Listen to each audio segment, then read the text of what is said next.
Anggota DPR di Provinsi Sulawesi Barat menyebut terjadi mutilasi anggaran di Pemprov. Ini penjelasan anggota Komisi 3. Ya, kalau yang hilang ini kita sepakat bahas di Banggar untuk dijadikan silpa. Bapak, saya senang istilah Bapak ada mutilasi dana itu senang. Baru dengar saya di sini. Mutilasi anggaran. Terima kasih Pak Gubernur. Kalau dari 200 menjadi 160, lalu 40 juta itu disisir menjadi silpa, maka akan menjadi sumber kekuatan untuk menutupi defisit. Saya kira ini yang harus diperhatikan. Bahkan ada yang kadang kita alokasikan masjid 100 juta, yang dibayarkan cuma 10 juta. Yang 90 juta itu harus dipertahankan sebagai dana yang eksis untuk dihitung sebagai silpa. Ya. Demikian pula yang lainnya. Ya. Jadi ini jangan dibiarkan akan hilang begitu saja, hanya mengeluh, menerima keadaan, tapi Banggar harus membahas ini kemana itu anggaran. Karena begini Pak Guru, pernah terjadi keadaannya tidak disengaja. Saya ditelepon beberapa orang, Pak Haji, ada saya lihat program tadi dinas ini, anggarannya sekitar kurang lebih 190.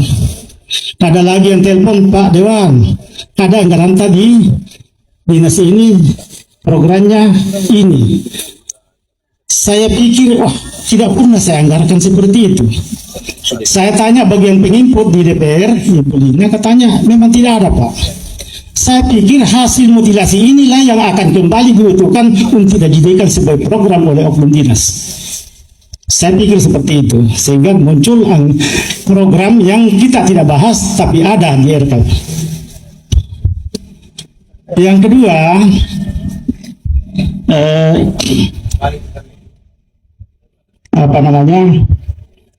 program yang bisa menekan laju kemiskinan, ekstrim, dan stunting. Saya menyalut Pak Gubernur sangat konsen tentang program padat karya. Karena betul menyentuh langsung ke masyarakat, masuk dari rekening masyarakat, dikelola oleh masyarakat, dan hasilnya tidak pernah kurang dari rekeningnya. Bahkan yang saya pantau dari program saya itu, dari kalau ada anggaran pengecoran itu 160, dia bilang saya cukupkan 190 meter pun tambah 40 meter itu pun masih ada anggarannya.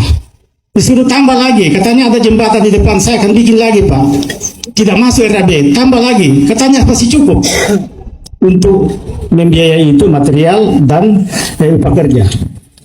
Oleh karena itu program padat karya ini perlu kita genjot dan ya kita dukung. Cuma di bagian program katanya mengeluh tidak mampu menginput sekian ratus program padat karya yang masuk.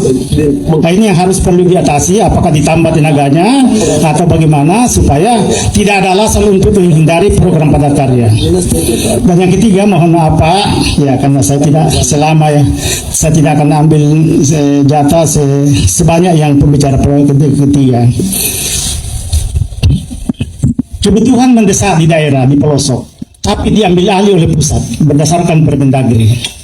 Ya seperti pengecoran jalan tani, perintisan jalan yang dikasih ruang hanya jalan cacing yang hanya bisa dilewati motor. Sementara hasil bumi mereka itu sudah butuh angkutan 3 roda atau 4 roda. Menjelang pembahasan ini sebaiknya tim anggaran bersama tim OPD dan Pak Gubernur berkonsultasi ke pusat untuk sulbar dikeluarkan dari pengecualian. Jangan sampai hanya berdasarkan data di Jawa diperlakukan seluruh Indonesia yang tidak sesuai dengan kebutuhan data itu. Yang paling terakhir Pak, bicara investor. Menurut rilis dari Bank Indonesia bahwa Sulawesi Barat masuk 3 kategori besar berpotensi untuk menjadi supplier dari IKN, baik sebagai sumber sembako maupun sumber material bangunan.